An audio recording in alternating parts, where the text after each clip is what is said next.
Ju-han is a low-rank hunter who was tricked into taking on a mission he couldn't possibly survive by a man named Taejun Kwon, and now he finds himself faced with his team having been absolutely massacred by a giant snake monster, and he's next on the menu.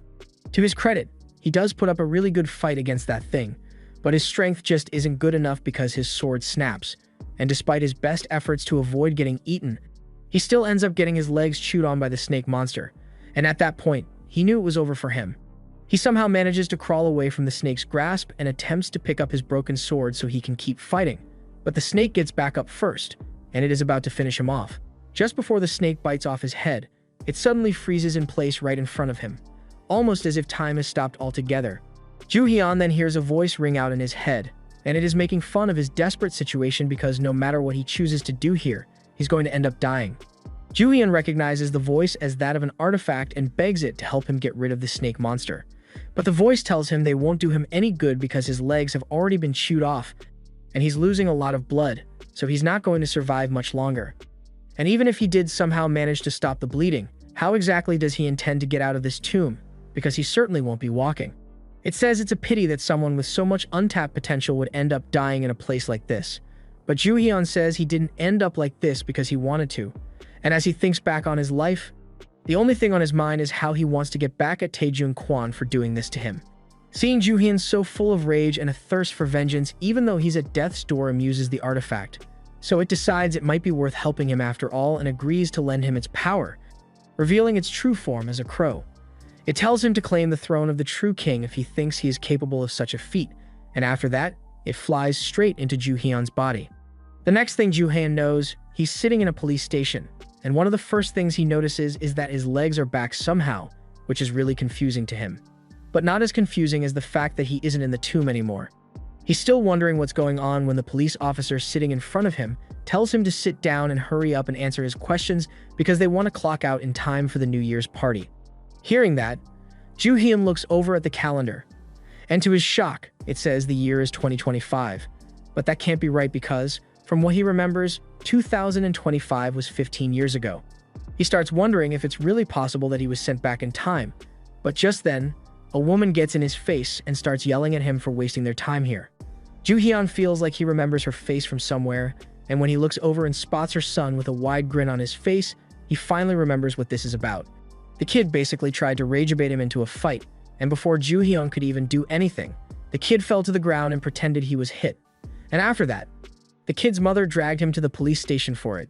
Ju-hyun tries to recall how this situation was resolved last time, and he remembers how the mother basically demanded an outrageous settlement amount, and he was forced to get on his knees and beg for forgiveness, just so she would reduce the amount because, back then, he had absolutely no money.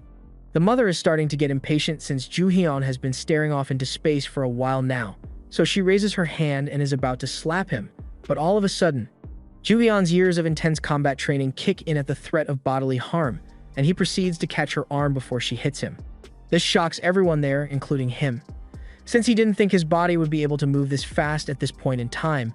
But moving on from that, he yells at her and tells her to give it a rest already, because they all know her son is the one who started that fight, yet she's here demanding such outrageous compensation for that spoiled brat.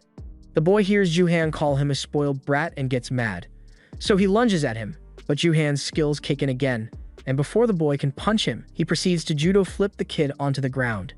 Doing that definitively confirms to Ju-hyun that he has retained all the combat skills he built up over the years, and if everything goes the same way it did last time, he should be able to finally turn things around for himself. However, a moment later, he snaps back to reality and realizes that he just flipped the kid in the middle of a police station, so he's definitely getting in trouble for this.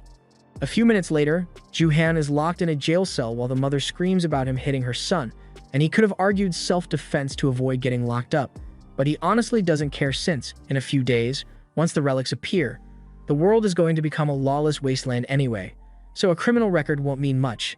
Besides, compared to everything he went through in his previous life, spending a few hours in a jail cell is practically nothing. From what Ju-hyun remembers, this year, violent earthquakes will begin happening all across the globe, and structures called tombs will emerge, and those tombs will contain artifacts that possess immense power, and as a result, people from all across the world ventured into the tombs in search of those relics. As luck would have it, Ju-hyun was one of those people, and he managed to stumble across a relic in a tomb after tons of effort and hard work. and he thought it was going to be his ticket to a good life since excavating relics was very lucrative. But he should have known that it wouldn't be that easy because, not long after that, big corporations began to monopolize the dungeons, making it so that no one aside from them could gain access to relics, and then they'd sell those relics for millions at auction. At first, people tried to fight back against the corporations because it wasn't fair that they had excluded everyone else from the tombs, but with the military firepower they had at their disposal, no one was able to defy them. The governments weren't able to stop them either because relics had already become too valuable to ignore, and anyone with enough power wanted control over them. For most people, this was where their tomb raiding dreams ended, but Zhu Hian was an exception because, thanks to his exceptional tomb raiding skills, he was scouted by a man named Taejin Quan, the chairman of TKBM, a large dungeon monopolizer, and as a result, he was allowed to continue tomb raiding, but he was also forced to handle all of Taejin's dirty work, smuggling, stealing, and killing for relics, all just to line Taejin's pockets, and the only reason he put up with it was because he thought that was his only chance to have a better life. However, in the end, he was unfortunate enough to end up falling into a trap in the last tomb he raided. He doesn't want to let that happen again, so he needs to prepare himself to take full advantage of the tombs while he still can. However, that's a lot easier said than done because, while he may have his memories and combat skills from his past life, that alone won't be enough. He needs to get ready to start excavating as soon as possible, but he has no idea how to do that as he is now. Just then, Zhu Hian sees a set of glowing lights right in front of his face, and at first, he thinks he must be hallucinating, but then the light changes shape and calls him a thief who can barely hold a shovel. Zhu Hian realizes that this must be the work of a relic, and he assumes it must be that crow he met just before he died, so he gets up and yells at it to show itself and stop hiding.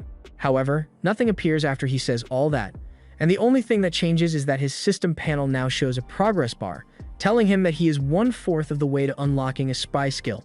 The mission says he is now able to detect everything around him within a 1-meter radius. Zhu Hian still thinks that Crow is behind this status screen, and he tells it to stop treating his life like a game, but then the screen changes to tell him he needs to unlock all 4 basic skills that all Tomb Raiders need. Zhu Hian realizes he is the only one who can see the panel, and now that he really pays attention, he realizes that he really can see everything within a 1-meter radius crystal clear. Even the smallest details around him stand out in a way they never did before, making it obvious that this ability is already taking effect. He remembers that this was one of the abilities that he gained from the archaeologist relic he found in his last life, and although the relic is gone, it looks like the ability still remains, somehow. And since it says he is only 1/4 of the way through the mission, that must mean there are 3 other skills left for him to unlock. Just then, someone comes to get him from the cell, and it turns out to be Jianwu, a detective that Zhu Hian was friends with back then. Jianwu heard about what happened, and he was able to get Zhu Hian released by proving that the kid was a serial scam artist who baits people into fights all the time and demands a settlement afterward. Jianwu was one of the few people who actually looked out for Zhu Hian till the end, so Zhu Hian is really glad to see him again after his past life of hardship. As Jianwu and Zhu Hian are walking back from the station, Zhu Hian asks Jianwu if he has heard about anything strange happening lately. Jianwu has no idea what he's talking about and tells him he'd be better off asking a fortune teller about that sort of thing, and with that kind of answer, Zhu Hian can confirm that relic users really haven't appeared yet. After that, Zhu Hian says goodbye to Jianwu for the night, and he assumes that the tombs must have already started appearing like last time, but people simply haven't found out about them yet. And if that really is the case, then this is the perfect time for him to make his move. Every minute that passes is another chance for someone else to discover one of those tombs first, so he can't afford to waste any time. However, he still has one major problem: money. Most of the early relics are in Europe and America, so he needs to raise enough money for a plane ticket, and he's thinking about how to get the money for it. But all of a sudden, as he is turning into a back alley to get home, he runs into Park, one of the people who has been tormenting him at his part-time job. Back then, Zhu Hian desperately needed money, so he was forced to work at an art gallery owned by Park's sister, and he and his buddies made sure to make his life there a living nightmare any chance they got. Right now, they intend to beat Zhu Hian up for fun just because they can, but they have no idea that Zhu Hian isn't the same spineless weakling he was in his last life. One of them raises his hand to smack Zhu Hian in the face, but Zhu Hian beats him to the punch and smacks the guy so hard he falls to the ground. Park can't believe Zhu Hian would actually dare to fight back, so he runs at him, intending to teach him a lesson. However, Park gets the wind punched out of him, and then Zhu Hian knees him in the face for good measure. The others are starting to wonder how Zhu Hian became so good at fighting, but they assume there is no way he can beat all of them if they rush him at the same time. However, they were sorely mistaken because Joo-hyun proceeds to wipe the floor with them, all without so much as breaking a sweat. Park is so enraged that he pulls a knife on Joo-hyun, and the others try to calm him down since, they wanted to beat Joo-hyun up, but it's going to be bad if they really end up killing him. However, Park is too angry to care right now. Joo-hyun isn't so worried about Park pulling a knife on him since he is skilled enough to handle that, but what he is worried about is the fact that the knife he is holding is an artifact, and he has no idea how Park got his hands on it, especially since he has no idea that it's a relic. It's possible that a few relics slipped out into human society naturally, and that's something he's going to have to watch out for going forward. But right now, since it's just Park holding the knife, there's nothing for him to be worried about because stealing it from him is going to be a piece of cake. This was the end of episode 1.